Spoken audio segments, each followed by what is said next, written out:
Para marcar o mês da consciência negra, a Faculdade Zumbi dos Palmares e a ONG Afrobras promoveram no Memorial da América Latina mais uma edição da Flink Sampa, a festa do conhecimento, literatura e cultura negra.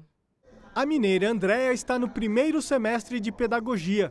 Durante o ensino médio em São Paulo, não aprendeu quase nada sobre a cultura afro-brasileira e lamenta que as escolas não promovam esse conhecimento na grade escolar. Quanta coisa poderia ter aprendido que não foi aprendido porque não tinha mesmo essa relação de falar de nós negros de uma forma diferente. Desde 2003, o ensino da história e cultura afro-brasileira e africana é obrigatório nos currículos escolares.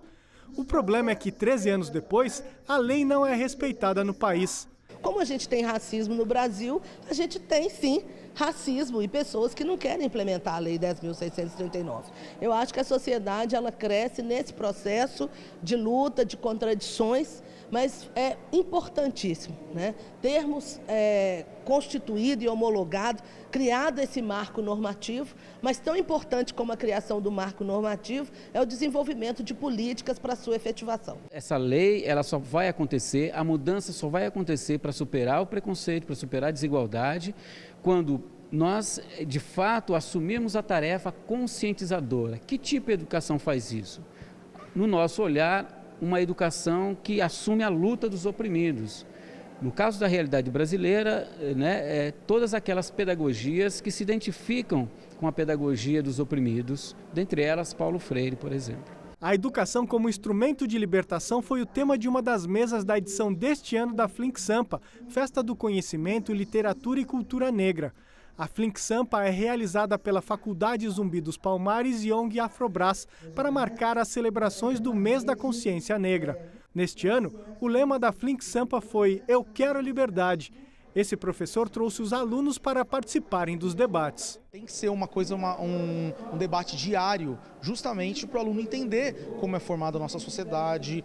Muitas vezes ele mesmo, a própria etnia, nessa busca histórica das raízes históricas e da sociedade, né? Essa professora de português da rede pública estadual diz que apenas 4 anos atrás o ensino de história e cultura afro-brasileira foram introduzidos nos livros escolares. Não teve base e o professor tem medo às vezes de trabalhar isso, porque ele tem medo de abordar somente aquele lado pejorativo do negro como escravo e não tem conhecimento das coisas positivas que ele pode passar do negro. Por exemplo, na minha área de português, né?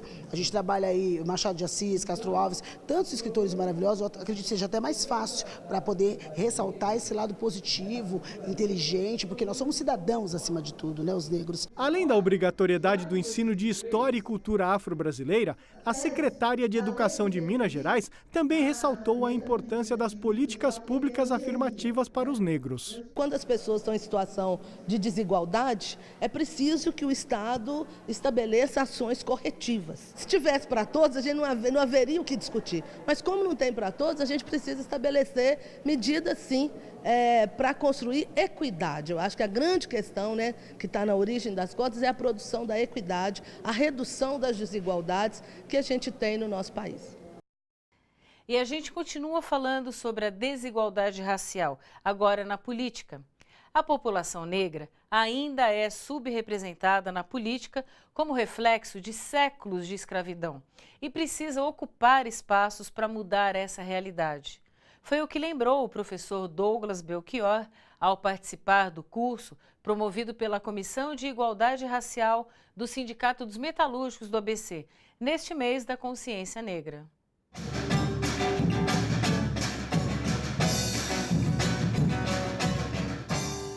Foi com a batucada do Souano, feita por crianças e adolescentes do Instituto Solano Trindade, em São Bernardo do Campo, que começou a reflexão racial do curso Conversa de Griot. Conversa de Griot é, para quem não sabe, falar um pouco do nosso passado. O griot é aquela pessoa que retrata por contos, por escrita, por falas, por filmes, a história do movimento negro, a história de si mesmo, entendeu? O professor de História Douglas Belchior, da Uniafro Brasil, falou sobre a importância do negro na política. A política, como um espaço de atuação, de exercício de poder, ele precisa ser ocupado pela negritude em ação em torno da negritude. Ananice Martins de Carvalho, diretora do Sindicato dos Metalúrgicos do ABC e primeira mulher negra eleita vereadora em São Bernardo do Campo, destacou que a população negra ainda é subrepresentada na política. A população negra dificilmente acaba chegando na representatividade política, onde realmente, na política que se faz políticas públicas, que você busca a cidadania, a igualdade. O professor Douglas ressaltou, no entanto, que não basta ser negro para representar esta parcela da população. É preciso ter identidade com a causa e a cultura. Ser negro passa também por uma postura mental, passa pela permanência de uma atuação política que garanta a cabeça erguida em desafio, no sentido contra-hegemônico, no sentido de enfrentar aqueles que detêm o poder e que mantêm um estado de opressão contra todo o povo, sobretudo em relação ao povo negro. Olha só que interessante. Apesar de o Brasil ter muitas cantoras e compositoras renomadas, as rodas de samba geralmente são espaços ocupados por homens. Pensando nisso, um grupo de sambistas negras de São Paulo decidiu ocupar esses espaços para discutir machismo e o feminismo negro. Veja na reportagem de Michele Gomes. Eu quero ver você pular, você correr na frente dos vizinhos.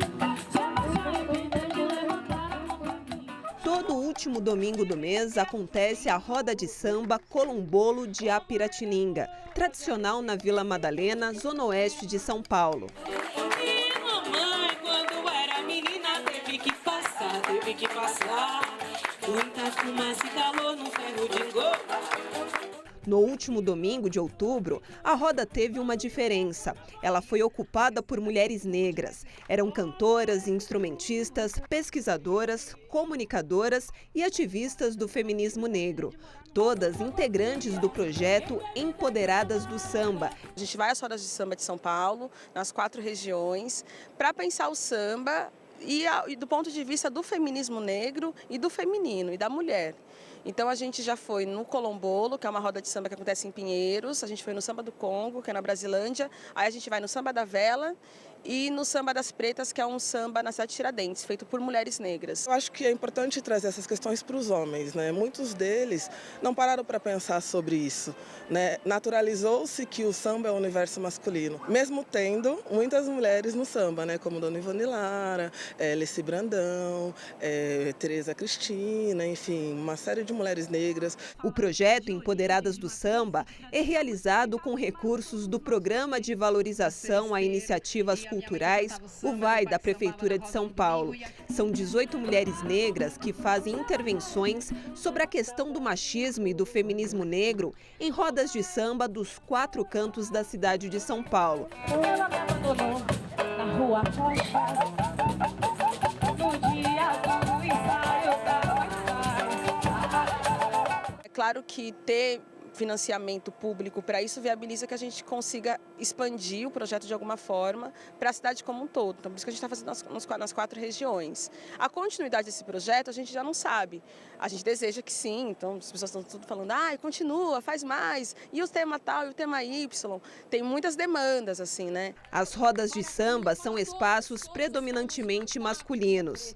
Maitê conta que em uma delas, os homens se sentiram incomodados, o que foi positivo, já que o desconforto levou à reflexão. Os homens que participam das rodas e que estão presentes, eles estão estão refletindo, do porquê que de repente uma roda tem poucas mulheres. Aonde estão as mulheres na roda de samba? Elas estão só na cozinha? Elas estão só organizando o espaço? Por que elas não estão cantando? Por que elas não estão compondo? Por que elas não estão tocando? Além das rodas de samba, o projeto prevê a produção de documentários sobre as mulheres negras e os grupos femininos que fazem a resistência no samba de São Paulo. A exibição do vídeo está prevista para o primeiro semestre de 2017 na websérie Empoderadas. Repensar o lugar da mulher, sobretudo a negra, no universo do samba.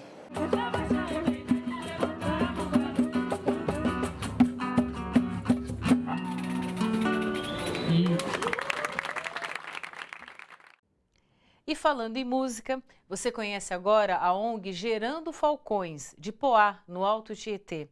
A organização montou um estúdio de gravação para que os jovens da periferia pudessem gravar suas composições de rap, funk e pop.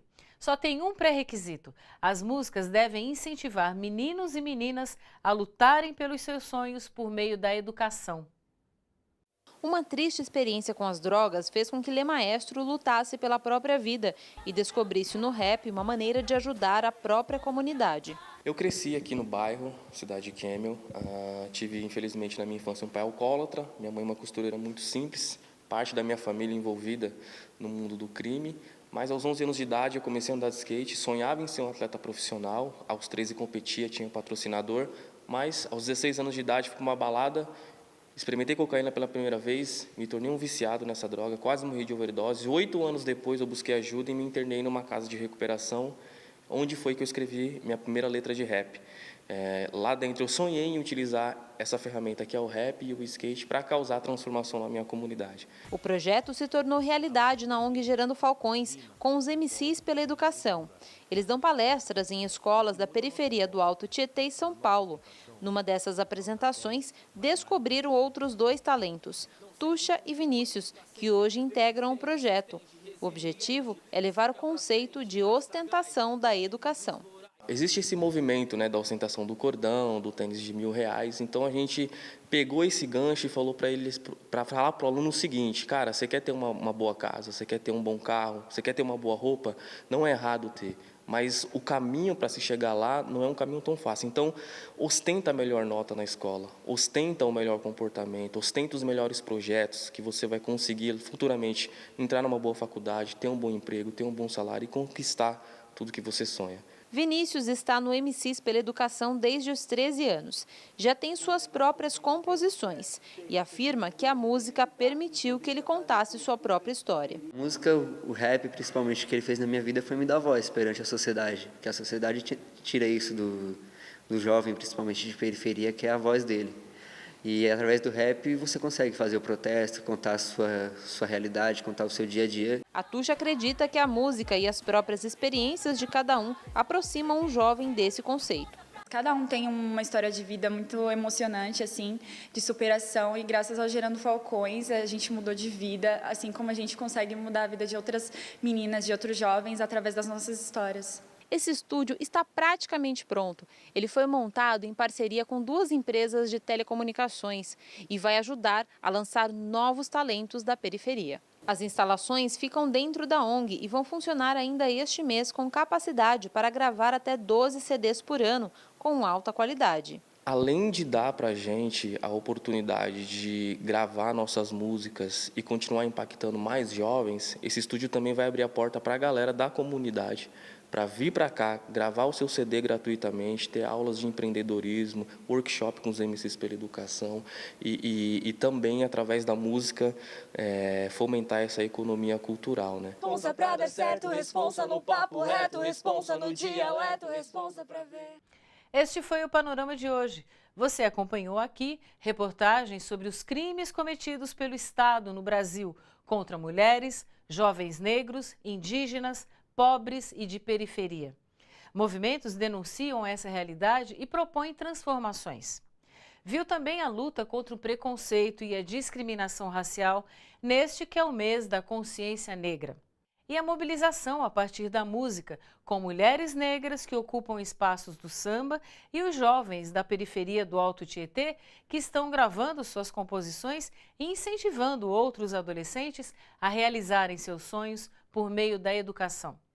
Esse foi o Panorama de hoje. A gente volta na semana que vem. Até mais!